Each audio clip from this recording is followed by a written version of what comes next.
Primetime. Concerns over safety in and around campus lead UT to issue a statement. What university leaders had to say. International students at UT are enduring unexpected visa changes. What we know. 6 are injured and 2 in critical condition following a house explosion in northwest Austin. We'll bring you the details. Texas Attorney General Ken Paxton launches a bid to oust U.S. Senator John Cornyn, where the race stands. And how Longhorns can celebrate Passover and Easter here on campus. This is Texas News Primetime. News made for Longhorns.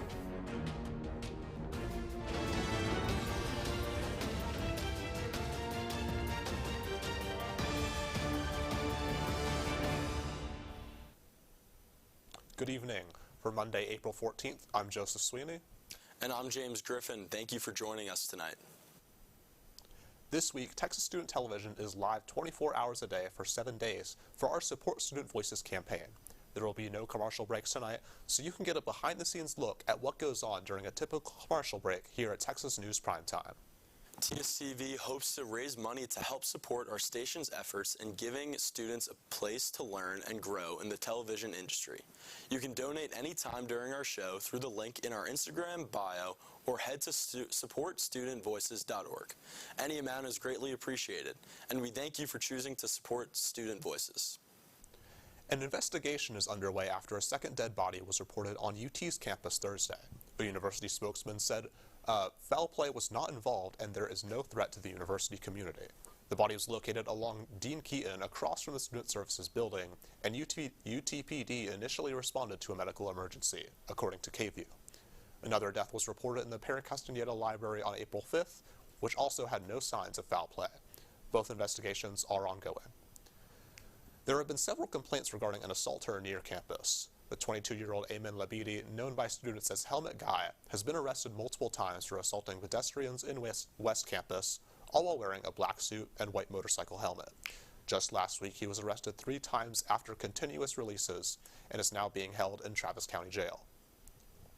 In response to these incidents in West Campus, UT has issued a statement acknowledging the frustration of students and families over safety concerns. The statement also mentioned the university's $1 million investment in cameras, lights, and law enforcement in West Campus.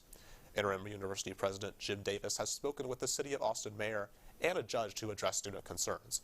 He said, quote, "I am seeking a meeting with our local prosecutors. We must find a solution. Our students and their parents are counting on it," end quote. UT Austin has joined the growing list of schools affected by visa changes for international students. A university spokesperson said several students had their visa statuses unexpectedly changed, and the Austin American-Statesman reported that the UT system has had over 170 students whose statuses have been changed. The terminations were issued by Immigration and Customs Enforcement and the State Department as a part of a growing movement from the Trump administration. Targeting non-citizens and in many instances could result in the immediate removal proceedings from the U.S. Around 30 students participated in a walkout organized by the Austin Students for a Democratic Society on the main mall last Wednesday. From the SDS and other organizations gave speeches and led chants calling on the university to take action against federal immigration and education policy during the walkout. 2 organizers with SDS attempted to deliver a letter to the university president, Jim Davis's office, but were stopped by tower security and told to email their letter to the president's office instead. Extend an olive branch of here we are at your doorsteps, again, en masse, calling for you to engage with us in a civil discussion for the benefit of all students here at UT. And unfortunately, they decided they didn't want to have that conversation.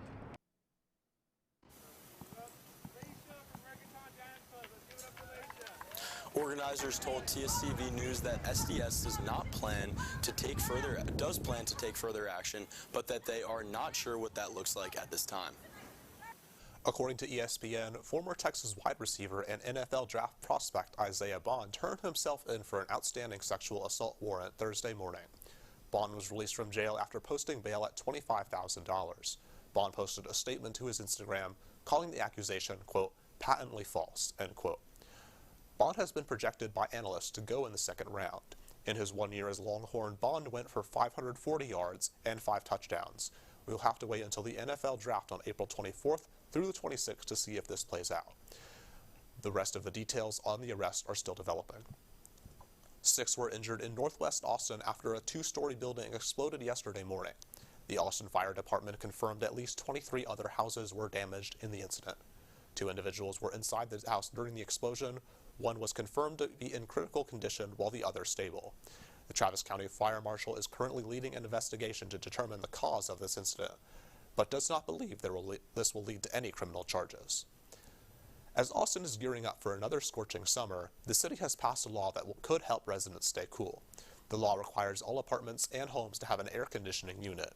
The temperature inside rooms must be 15 degrees cooler than the outside temperature and must not exceed 85 degrees under this law. While Texas has a law requiring heating, there is no such law for AC. Renters have 3 months to comply with these changes. The Texas House passed a $337 billion budget proposal Friday morning after 13 hours of debate and amendment propositions.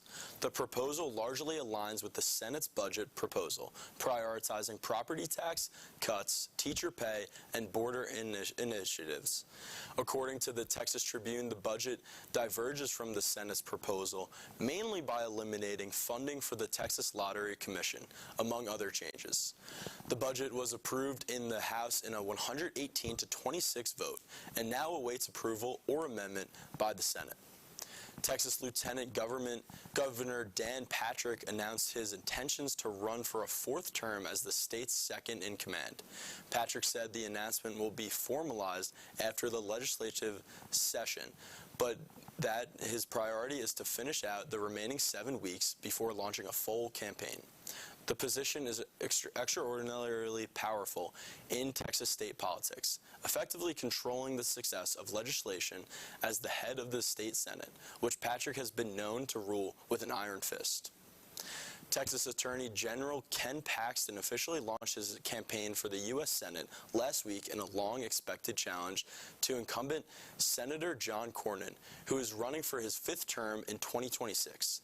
The announcement comes as Paxton's national platform has been growing, following a narrowly avoided indictment from the Texas Senate following an impeachment from the Texas House in 2023. He also faced the threat of prosecution on corruption charges from the Biden-era Department of Justice, though charges were not filed before the change in administration. TSTV News will bring you updates on the race throughout the primary and general election. This past week, across the U.S., over 700 measles cases were confirmed, with Texas leading the way at 541 cases, many of which being from unvaccinated individuals.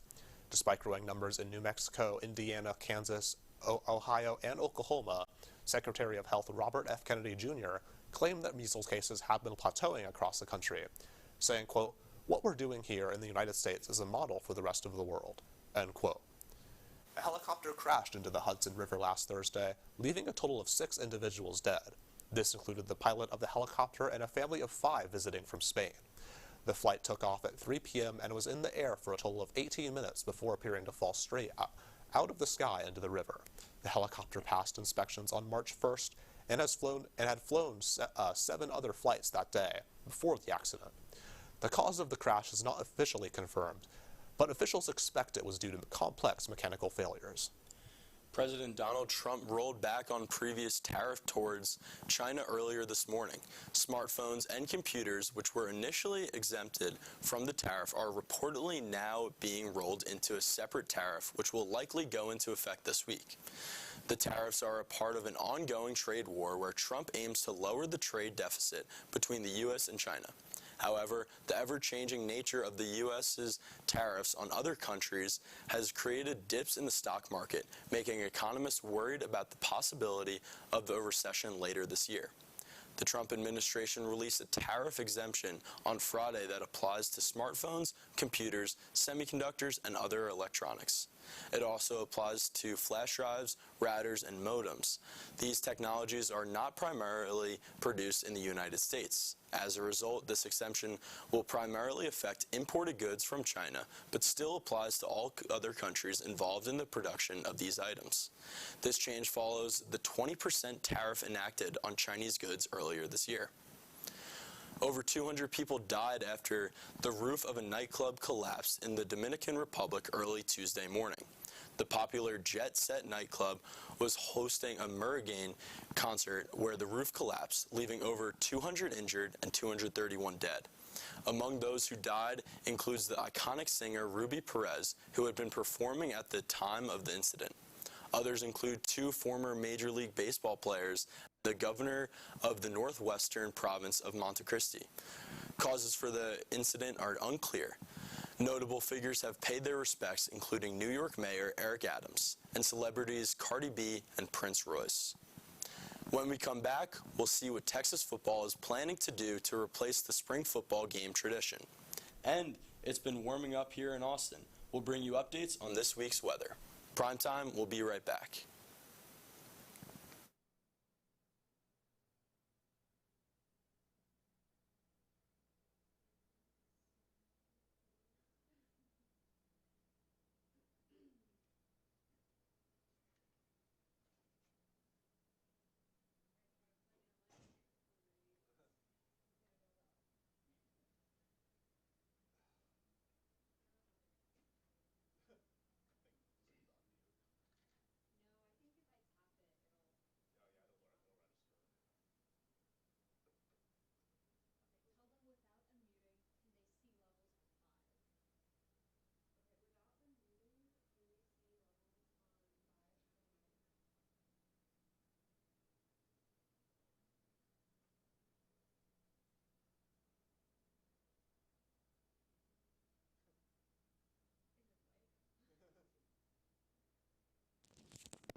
Five.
Welcome back to Primetime.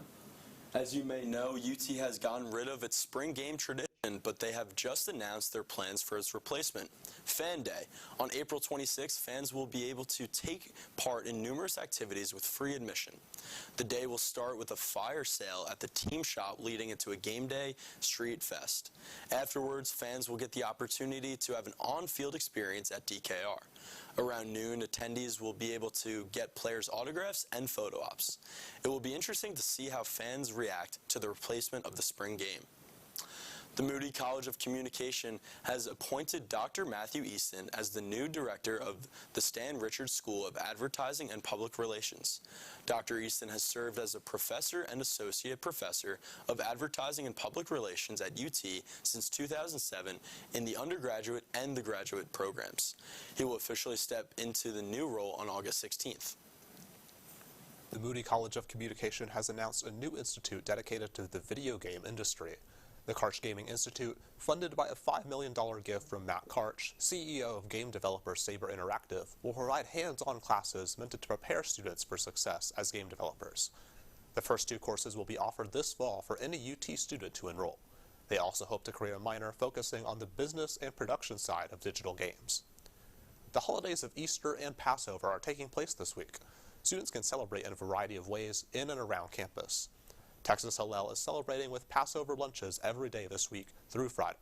Longhorns for Christ will hold Sunday night worship on Easter, and the University Catholic Center will hold various gatherings throughout the Holy Week. Visit their websites and social media pages for each organization for more details about their respective events. When we come back, will the warmer weather stick around here in Austin?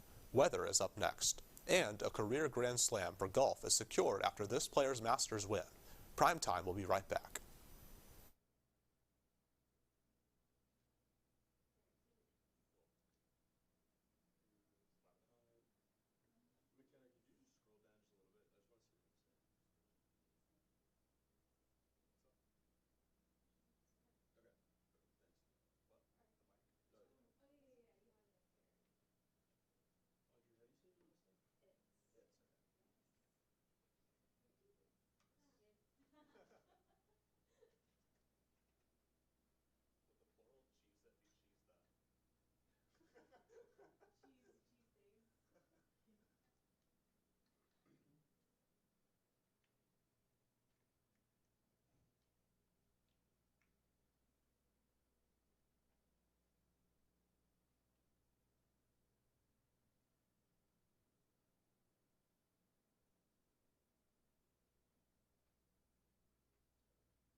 Welcome back to Primetime. I've been loving the warm weather recently. Audrey Itz is here with us to tell you about this week's weather in Austin. How are you doing today, Audrey? Doing great. Thank you so much for having me. Today was our hottest day of the week. Coming tomorrow, we will begin to see temperatures dip. The weather tomorrow is going to be a bit cooler with a high of 83 degrees and a low of 61. It's going to be cloudy early in the day with partial sunshine expected later. The UV index will peak at 9 at about 1 in the afternoon. Looking at our 7-day forecast, we can expect the weather to be similar the next couple days. Wednesday will be a high of 87 and a low of 65. Thursday will be a high of 88 with a low of 68. Friday is a high of 89 and a low of 70. Cloudy conditions are expected to continue through the week. Coming into the weekend, scattered thunderstorms will be coming in Saturday afternoon. That rain is going to be expected until Sunday morning. That'll keep us cool until next week when highs will break 90 degrees again. And that's your weather for this week here in Austin. Back to you, James. Thanks, Audrey, for keeping us up to date on Austin weather. When we come back, the Longhorn baseball team is also heating up. We'll check in on their season. And Coachella is underway. We'll talk about how the first weekend played out. Primetime will be right back.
Welcome back to Primetime.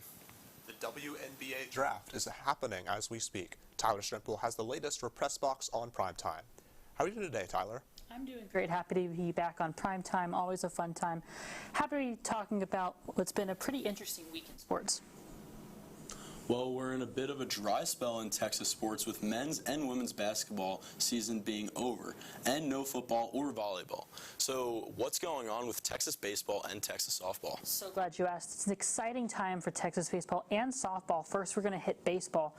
Texas baseball has reached #1 for the first time since 2022, and Texas softball remains in the top 5 nationally. Texas baseball beat Houston Christian 12-2 in 7 innings on Tuesday, led by Ethan Mendoza having a 5 RBI night. More importantly, they won the series against Kentucky with 2 wins and a 1-run loss that took a whopping 15 innings to acquire.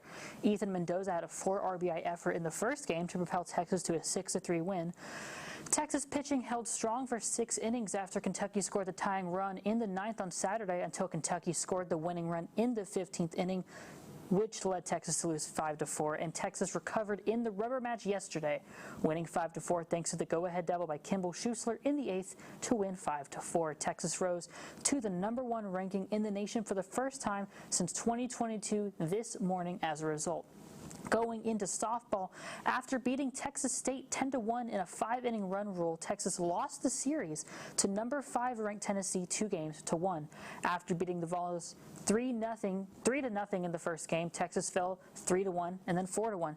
Pitcher Tegan Kavan was credited with the win in the first game, the loss in the third game, and Mac Morgan took the loss in the second game. Tennessee's offense was just too potent for Texas's defense and pitching in the final 2 games, putting it on early and often, and Texas just couldn't recover. Texas drops to 3 in the Softball America poll for this week as a result. Thanks for the update on Texas sports, Tyler. What happened this week in pro sports? Well, undoubtedly the biggest story in pro sports over the past week was yesterday in the final round of the granddaddy of them all, the Masters tournament in golf.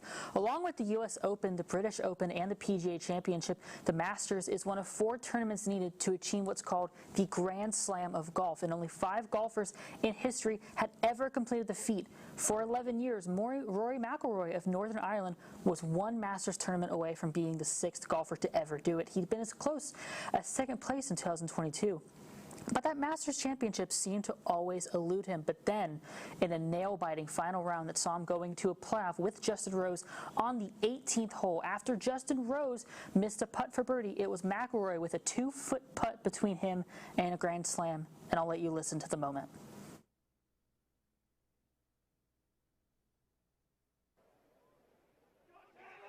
The long journey is over. McIlroy has his masterpiece. McIlroy and the crowd at Augusta National celebrating 11 years of close calls and heartbreaking losses off of his shoulders, and McIlroy now joins the elite list of golfers who have completed the Grand Slam. He sets his place in the Hall of Fame and is one of the best golfers to ever play the game. What a story out of Augusta National Club. What do we have to look forward to this week? Well, the WNBA draft is underway right now. I believe it has just ended. The nation watched as all-time college basketball legend Paige Bueckers, fresh off of winning her national championship with UConn, was drafted 1st overall to the Dallas Wings. But she's not the only star making it onto a roster tonight, as this is a truly star-studded class. All stars all around were drafted tonight, like the well-hyped Dominique Malonga from France going to the Seattle Storm, Sonia Citron from Notre Dame going to the Washington Mystics, Anissa Morrow from LSU going to the Connecticut Sun, and Haley Van Lith, one of the best players over the last 5 years, going from TCU to the Chicago Sky. The WNBA draft continues live on ABC, so after primetime, tune in to see where the next wave of women's basketball superstars will begin their careers. Thanks, Tyler, for keeping up to date on all things sports. When we come back, the Minecraft movie is taking the box office by storm and stirring up craze on social media. And a player exits Celebrity Big Brother UK. Details on the departure when Primetime comes back.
Welcome back to Primetime. Well, Coachella Weekend 1 has wrapped up and Weekend 2 is upon us. Anish Tiwari is here to talk about what you need to know in music, movies, and more. How are we doing today, Anish? I'm doing well. How are you? I'm great. Thank you. Last weekend was the first of Coachella's 2 weekends this year. Notable artists included Lady Gaga, who paid a rare tribute to her earlier albums throughout her performance. Charli XCX brought Lorde, and Troye Sivan on stage to perform songs from Charli XCX's latest album. Clara was introduced by Bernie Sanders, who spoke about many of his political views and urged the audience to vote against Donald Trump's policies. Other artists include the Marias and Benson Boone, who brought the lead guitarist of Queen, Brian May, on stage. Anish, did you tune into the first week of Coachella? And if so, which performance were you most excited for? Well, I didn't get to see it live, but I saw some clips on social media afterwards, and I liked Clara's performance. I thought it was unique how she brought Bernie Sanders out on stage for a music festival. Yeah. And following its release on April 4th, the Minecraft movie has crushed box office sales, scoring $80 million after its second weekend in theaters. The film, which features Jack Black and Jason Momoa, is the highest-grossing film of 2025 so far, ahead of Disney and Marvel's Captain America: A Brave New World. The film has also gone viral across social media for the phrase, quote, chicken jockey, unquote. This scene in the movie has caused chaos in theaters across the country, causing some to enforce regulations that reprimand audience behavior. I don't know about you, but I have. Have you seen any of these clips from inside the theaters, and what are your thoughts on it? I have seen these clips, and I'm all for, being excited for the movie and showing that spirit, but I think some of the moviegoers throwing popcorn, even like one throwing a chicken, I think maybe going a little far, but yeah. And lastly, actor Mickey Rourke exited Celebrity Big Brother UK just days after the show started due to, quote, unacceptable behavior towards his co-stars. The 72-year-old first sparked tension when he got into an argument with competitor JoJo Siwa about her sexuality, which she has been very open about online. He was given a warning, but things escalated when he used, quote, inappropriate sexual language with Ella Ray Wise. He then agreed to leave the Big Brother house, and in his confessional, he apologized for his actions. Drama often follows reality TV stars. What do you think of the identity and reality TV in general? Yeah, I think reality TV, that's something that comes with drama, but I think in this case, in this incident, maybe crossing a line, definitely, and I think probably was the right decision for him to leave the show. Well, before we go, we want to clarify a story from earlier this evening. We said that Students for a Democratic Society attempted to deliver a letter to the office of the president Wednesday. However, this is incorrect. The students tried to meet with the president or his staff, but were unable to do so. SDS has tried to deliver a letter in the past, but that was not their goal Wednesday. That's your Monday briefing. I'm Joseph Sweeney. And I'm James Griffin. From all of us at TSTV News, thank you for watching. Now go out and change your world.